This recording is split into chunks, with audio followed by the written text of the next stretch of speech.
The screen opens to a vast expanse of cosmic light, nebulae blooming in silence, galaxies twisting like frozen whirlpools of color. A low pulse hums beneath the score, an ancient sound like the heartbeat of space itself. Voice soft, steady, commanding attention. This morning, something changed. Astronomical reports flood in, satellites, coronagraph systems, and deep space observatories aligning across hemispheres. What was supposed to be routine data became an emergency transmission. A single line stood out among thousands of automated readings. Object brightness exceeded predicted magnitude by 600%, and its color, its impossible color, was blue. More blue than any natural object in the solar spectrum, more blue than the sun. And for centuries, astronomers have trusted one rule. When dust surrounds a cosmic body, it reddens its light. That's scattering. Particles favor longer wavelengths, dimming the blue, amplifying the red. But this visitor, labeled 3IATLAS, defied that ancient law. It didn't redden, it glowed, it intensified into a deep electric sapphire as it neared the sun. As the narrator speaks, the screen cuts through layers of data. Solar observatories orbiting the moon's SIS array show chromatic transitions, green bioluminescent emissions fading, replaced by radiant blue thermal bands. Core temperature signatures spike beyond known thresholds. What's unfolding is no cometary behavior. It's a reversal of everything physics predicts. At 5,800 Kelvin, the surface of the sun blazes in yellow-white equilibrium, the balance point of fusion and radiation. Nothing cooler should ever emit shorter wavelengths. Nothing. Yet, at a distance where the sun should roast and strip any passing rock into crimson vapor, 3IATLAS burns bluer still. Cut to archival recordings. Harvard astrophysicist Avi Loeb faces a panel of microphones. His tone is calm, but the tremor in his words betrays unease. This is the 10th documented inconsistency, he says. The object's spectral behavior contradicts every thermal model we have. If its emissions are truly self-sustaining, then we may be witnessing active thermal management, an engineered process. The room falls silent. Reporters scribble. A satellite feed shows the object crossing the solar limb, its tail carved into ribbons of light by solar wind. Active thermal management. 3 words that rewrite the conversation. If 3IATLAS maintains surface temperatures above stellar norms, then it's not just reflecting sunlight, it's generating its own energy. The magnitude of such a claim is almost unbearable. The narrator continues, the voice steady against a rising swell of digital static and cosmic noise. Consider the impossible. At its closest pass, October 29, 2025, the object absorbed roughly 770 watts per square meter of solar flux, enough to bake any comet into vapor. Yet telemetry showed stable containment, even amplification of light output. 3 independent coronagraph systems confirmed a blue thermal envelope expanding nearly 300,000 kilometers from its core, approaching the distance between Earth and Moon.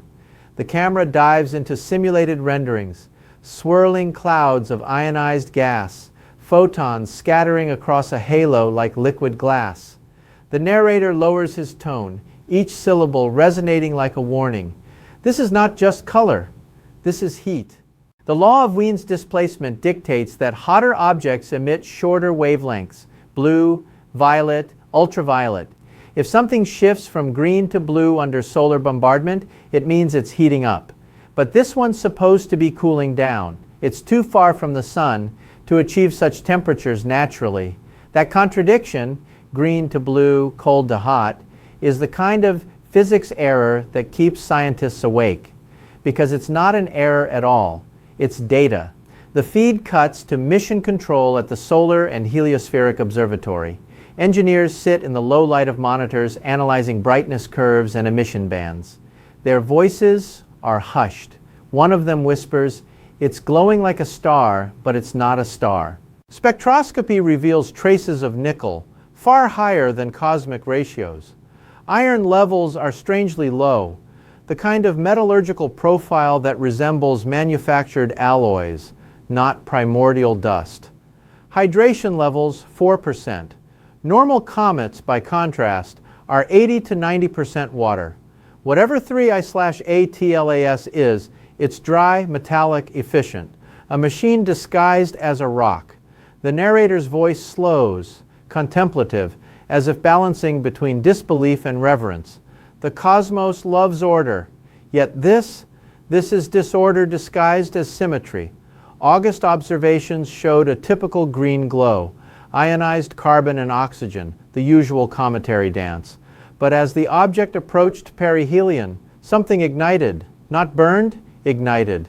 The spectrum shifted violently, a complete inversion of the expected redward drift. The blue dominated every frame. Cut to side-by-side footage, one from the LASCO array, the other from the GS-19 instrument deployed in 2024.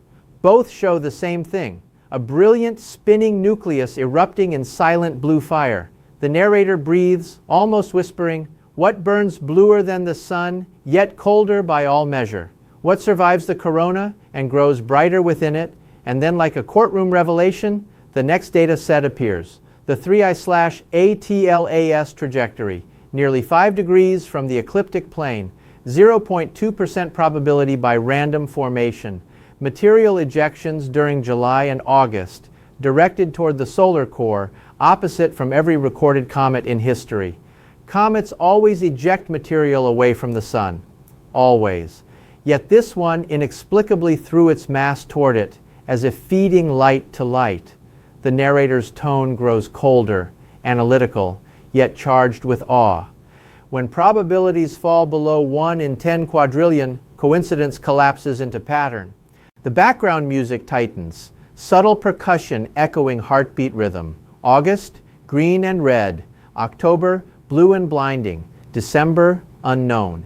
The feed transitions to December 19th, 2025. The date circled in every astrophysical calendar. The day when James Webb and Hubble will turn toward a single point in the sky, when the blue visitor comes closest to Earth. Loeb's voice echoes again. If we confirm internal energy generation above 5,800 Kelvin, we're documenting technology, thermal regulation exceeding stellar processes. That would mean someone built this. Silence. Images fade into the night side of Earth, the soft halo of city lights beneath clouds. The narrator breaks the quiet. This is not fiction. This is data. Recorded, verified, replicated across multiple platforms. And yet it behaves like intention. The camera drifts through cosmic dust, stars trembling in their ancient alignments. 3 explanations remain, the voice says. First, unknown physics. Gaps in our models vast enough to hide entire laws. Second, an extreme statistical outlier, nature's once-in-a-billion lottery. Or third, origin technological. A slow zoom toward the deep blue object drifting against the black. If it's the third, the implications exceed language. The narrator's voice gains weight, because this would not be the discovery of an object. It would be the discovery of agency. A pause. An artifact, still functioning, still alive in some mechanical sense, traversing interstellar space, capable of maintaining thermal equilibrium against the sun itself. The light flares, a silent burst across the void. 3I/ATLAS does not cool, it adapts. The frame fills with luminescent blue, the same impossible hue that first defied science. A whisper crosses the sound bed. Azul cuando debería ser vermelho. Blue when it should be red. The narrator ends softly, the tone almost reverent. This is not just astronomy. This is contact, not of communication, but of recognition. A silent handshake between what we know and what we are about to learn. The last image lingers. A sphere of deep blue flame moving silently across the sun's shadow, impossibly bright, impossibly calm. The hum returns, a resonance older than memory, carrying one final question across the void. Are we watching a comet or a creation? Darkness hums. The blue light fades into static. The narrator's voice returns deeper now, the tone of someone aware that the mystery has begun to devour certainty itself. When a color breaks the laws of heat, what does that say about our understanding of light? The question drifts through the silence as the feed resumes. New data pours in from Earth's network of observatories. Chile, Hawaii, La Palma, the Arctic Array, all locked on the same anomaly. 1,000 lenses capture the same impossible spectrum. Cobalt blue, radiating outward like the echo of a silent explosion. Telemetry confirms something stranger. The object is not cooling as it exits perihelion. It is maintaining its temperature. Every comet in history has dimmed after its closest pass to the sun. They lose energy, mass, and glow. But this one, this visitor, retains intensity, a constant emission curve that refuses to fade. The narrator's tone sharpens, surgical. It should be dying. Instead, it's holding steady. Screens flicker with graphs of thermal stability. The curves are flat, perfect, unnatural. The line that should decay over hours remains untouched for days. Scientists run simulations. None of them fit. The only model that matches the data involves internal power generation, energy coming from within. Avi Loeb reappears on screen, his voice cutting through the noise of overlapping news anchors and speculative reports. If it's generating energy, it's not a comet, it's an engine. The world freezes on that word, engine. Every satellite pointed at 3IATLAS becomes an eye of humanity straining to understand its own reflection. Footage from the SOHO LASCO array shows the blue corona swelling again. Within the luminous halo, faint structural shadows begin to appear. Angular symmetries, straight lines hidden inside the brightness. Researchers argue whether they are compression artifacts or real geometry, but the patterns repeat frame to frame. The narrator whispers, "Nature does not draw in straight lines." An emergency briefing at the European Space Agency. Officials debate whether to release the images. The public already suspects. Online, theories spiral. Ancient probes, self-repairing craft, alien instruments measuring solar fusion. The debate consumes every corner of digital life. The narrator keeps his focus anchored in science, but his tone trembles. Anomalies are only mysterious until they are measured, and now the measurements don't fit. Spectroscopic analysis from the James Clerk Maxwell telescope detects oscillating electromagnetic bands, pulses at precise intervals. Every 37 seconds, a spike, then silence, then another, repeating like a heartbeat. The voiceover deepens, either coincidence or communication. NASA and ESA issue a joint statement. They call it non-random periodic emission. The phrase sounds safe, bureaucratic, but the world knows what it implies. Meanwhile, back at Harvard, Loeb leans over the data logs, his voice calm yet electrified. The amplitude decay follows a power law function consistent with controlled energy release. It's too smooth to be natural. This isn't chaos, it's calibration. Cut to simulation, an internal core regulating heat output surrounded by a field of charged plasma, a theoretical construct beyond any human reactor design. The narrator narrates the unthinkable as if reading history.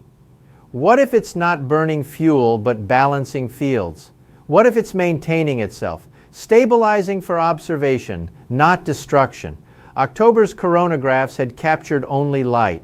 Now, December's feed shows motion, subtle realignment, axial shift, rotation not dictated by gravitational torque. The visitor is steering. The narrator breathes in the silence. No comet steers.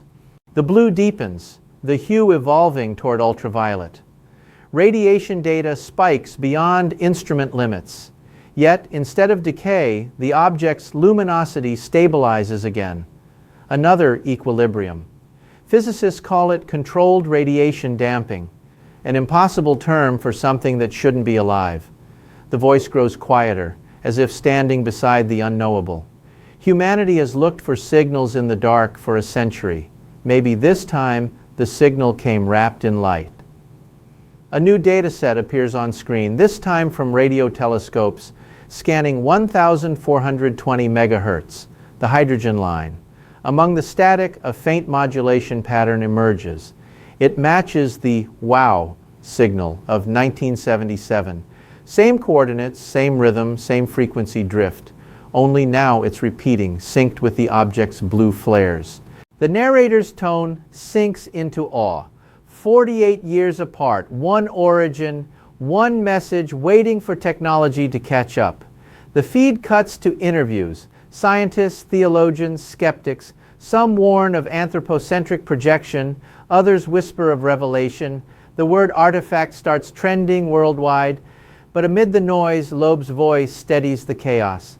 Science is not belief, it's measurement, and we are measuring something that shouldn't exist. He looks straight into the camera. I don't want faith, I want evidence. Because if it's real, it will not hide from data. The narrator resumes, his tone solemn, and the data keep coming. Infrared arrays detect overabundance of CO2 outgassing, nearly tenfold higher than any comet in the Oort cloud.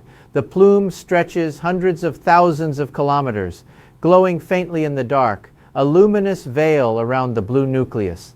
The narrator draws a breath.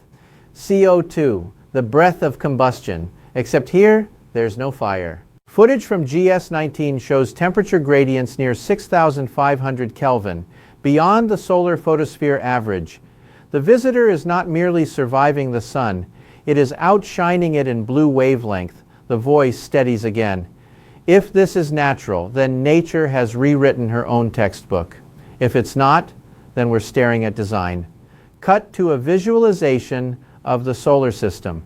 A faint blue orbit arcs inward, crosses the path of Earth's ecliptic, and exits toward interstellar space.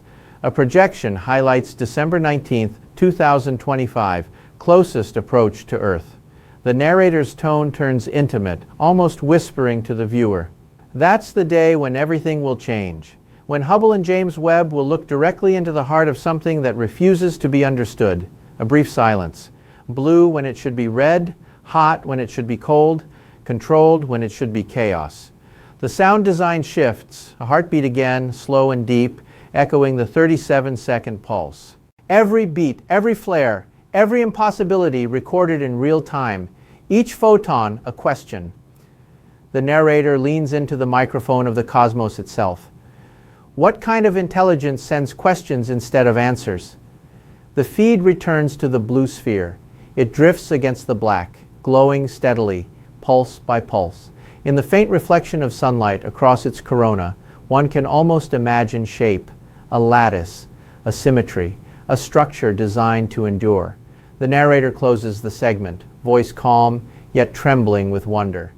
If it is alive, it's the quietest life we've ever known. If it is a message, it's written in the oldest language there is, light itself. The camera pans slowly outward. Stars shrink. The music thins into pure tone.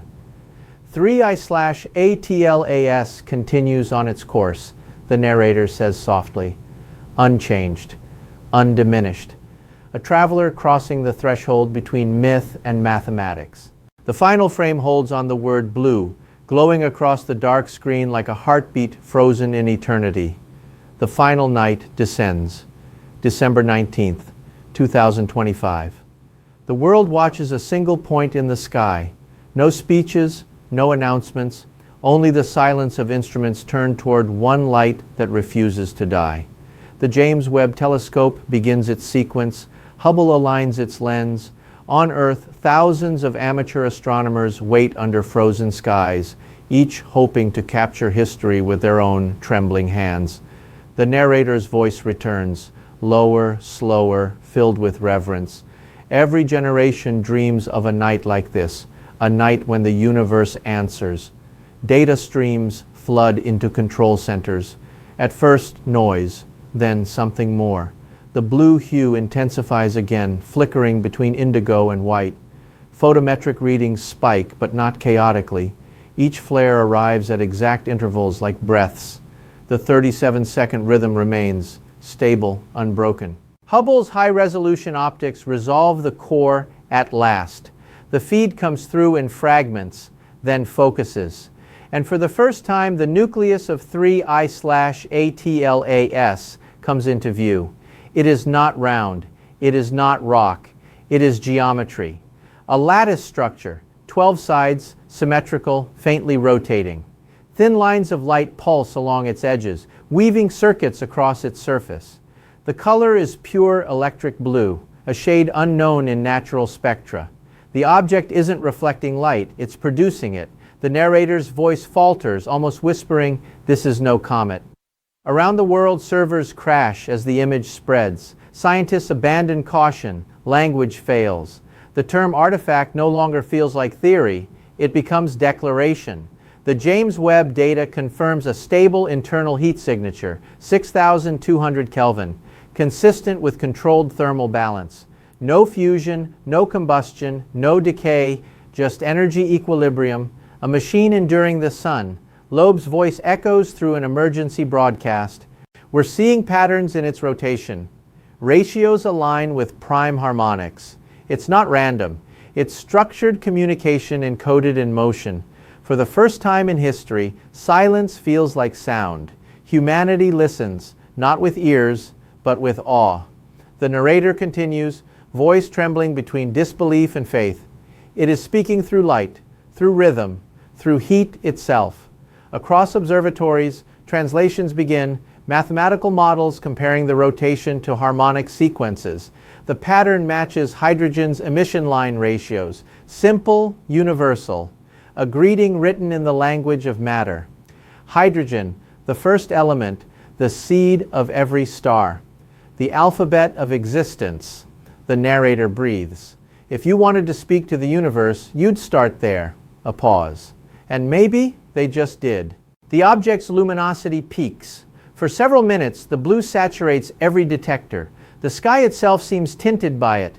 Then, without warning, the flares begin to fade. One by one, the pulses slow, stretch, weaken. The object drifts beyond visibility, still glowing faintly as it crosses the Earth's orbital path and returns toward interstellar darkness.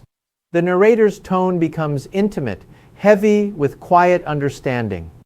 No explosion, no signal of departure, just a slow retreat, like a candle dimming after its message was delivered.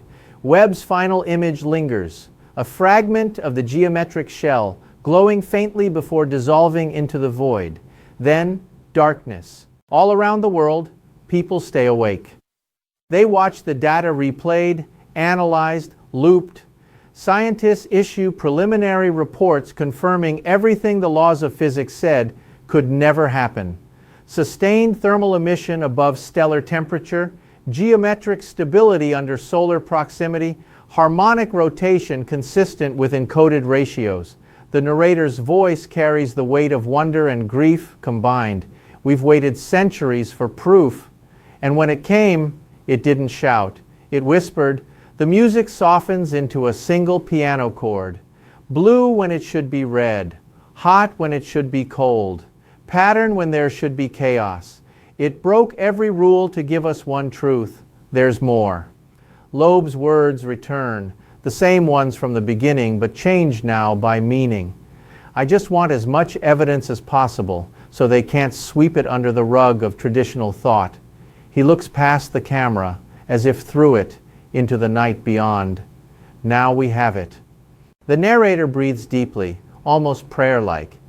The discovery doesn't end with an answer. It begins with a question. Why here? Why now? Maybe because humanity is finally capable of listening. The closing sequence unfolds. Images of cities under the same blue glow, children pointing at the sky, old telescopes reflecting the last shimmer of light.